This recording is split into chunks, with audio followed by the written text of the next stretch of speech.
नहमदुहु व नुसल्ली अला रसूलिहिल करीम अम्मा बाद फ़अऊज़ु बिल्लाहि मिनश शैतानिर रजीम बिस्मिल्लाहिर रहमानिर रहीम व बिल वालिदैनि एहसाना सदक़ल्लाह। बारगाह मुस्तफ़ा में बावाज़ बुलंद पूरा मजमा झूम के दुरूद पाक पढ़ लीजिए। अल्लाहुम्मा सल्ली अला सय्यदिना मौलाना मुहम्मदिन व अला आलि सय्यदिना मुहम्मदिन बारिक सल्लिम सल्लु अलैहि सलातन व सलामन अलैका या रसूलल्लाह सल्लल्लाहु अलैहि वसल्लम।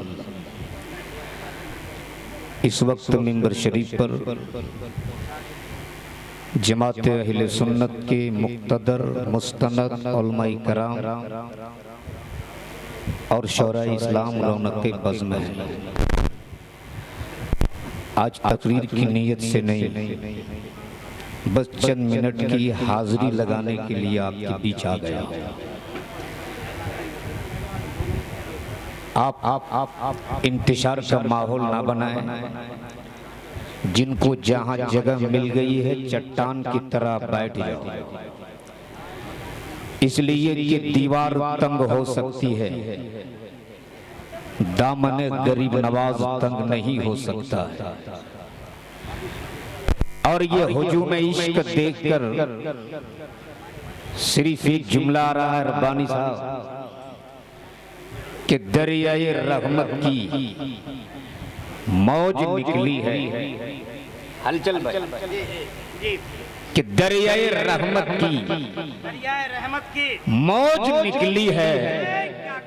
अरे ये आला हजरत की फौज निकली है, ये आला हजरत की फौज निकली है। दरियाए रहमत की मौज निकली है, ये आला हजरत की फौज निकली है। अब अहले इल्म की दुआओं का सहारा लेके सिर्फ एक मतला और एक और वो भी किसी शायर का नहीं, एक आशिक। ये अच्छा है भाई। और उस आशिक का नाम है अल्लामा हसन रजा खान और लक़ब है उस्ताज़े ज़मन। वाह वाह, आवाज सुनिए। अच्छा, उससे पहले मैं आपसे एक बात पूछ लूं। इस वक्त हर गांव हो, शहर हो, कस्बा हो, बस्ती हो, चाहे जलसा जिसके नाम का हो, नारा बस्ती बस्ती करिया करिया। जोर से बोल, बस्ती बस्ती बस्ती बस्ती करिया करिया। एक आवाज में बोल, बस्ती बस्ती करिया करिया।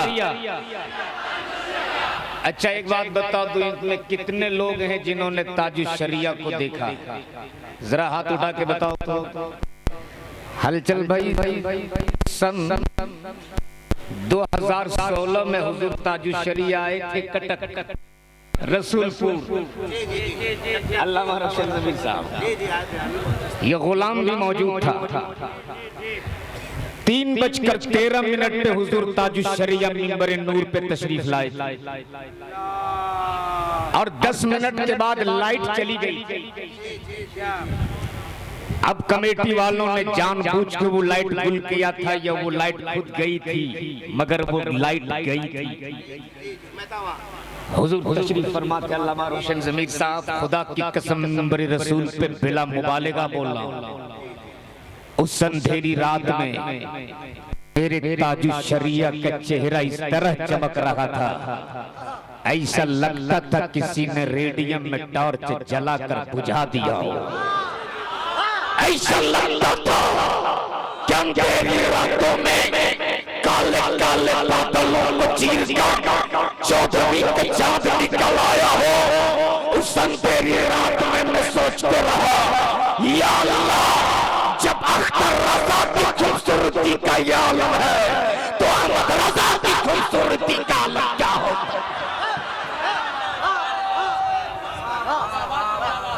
अरे मियां वाह वाह।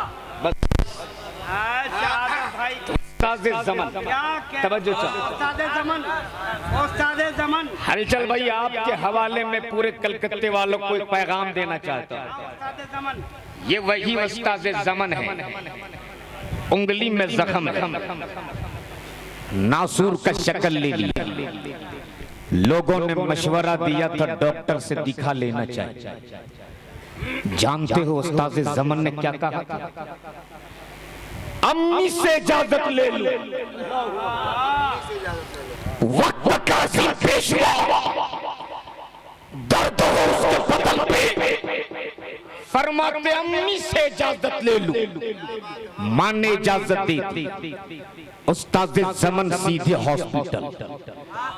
डॉक्टरों ने जख्म देख लिया, देखने के बाद बोले मौलाना ऑपरेशन करना होगा। उस्ताद ज़मन फरमाते डॉक्टर अम्मी से जख्म दिखाने की इजाजत लिया था, ऑपरेशन करने, ऑपरेशन करने।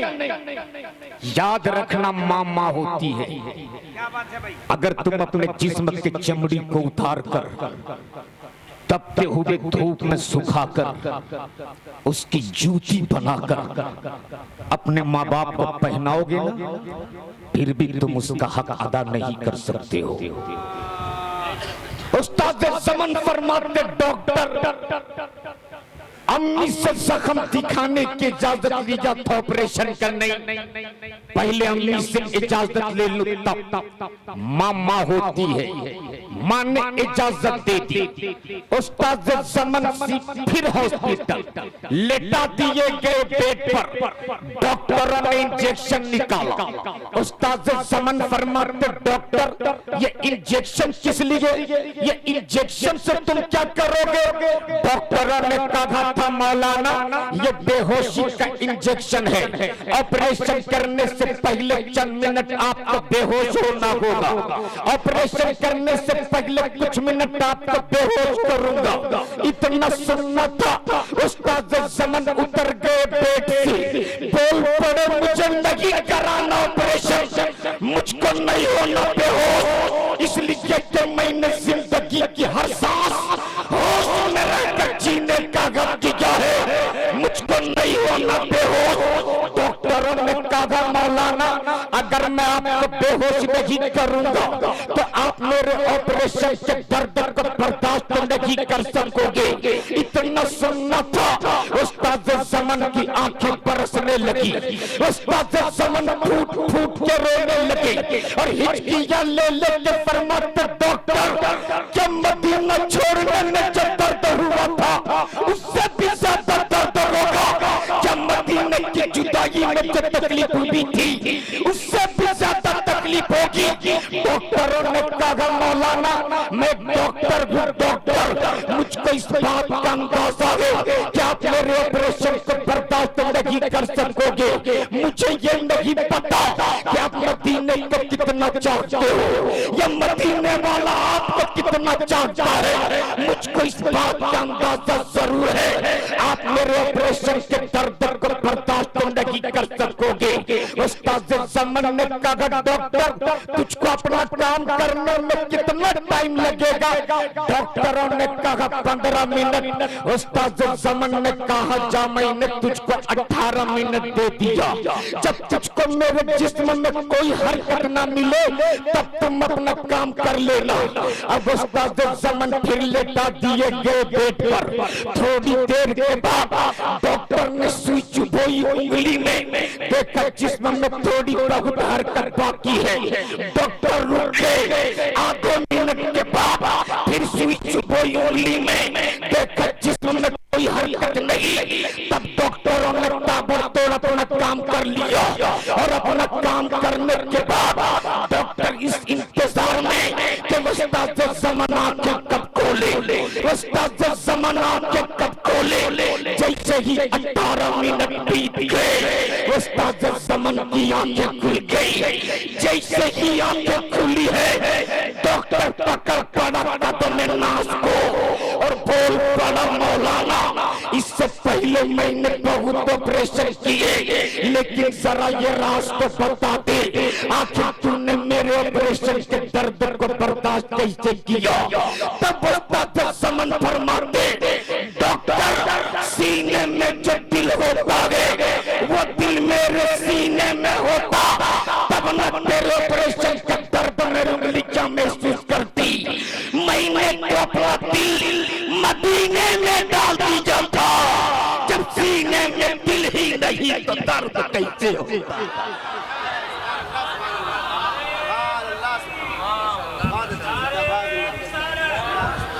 इसी को उस्ताद ज़मन फरमाते, दिल दर्द से बिस्मिल की तरह लौट रहा, दिल दर्द से बिस्मिल की तरह लौट रहा हो, अमा सीने पे तसल्ली को तेरा हाथ धरा हो, और गर वक्त अजल सर तेरी चौखट पे झुका हो, जितनी हो कज़ा एक ही सजदे में अदा हो। आता है फकीरों पे उन्हें प्यार कुछ ऐसा, खुद भीख दें और खुद कहें मंगते का भला हो, ढूंढा ही करें सदरे क़यामत के सिपाही, वो किसको मिले जो तेरे दामन में छुपा। माशाअल्लाह माशाअल्लाह, मोहब्बत से कह दीजिए सुभान अल्लाह।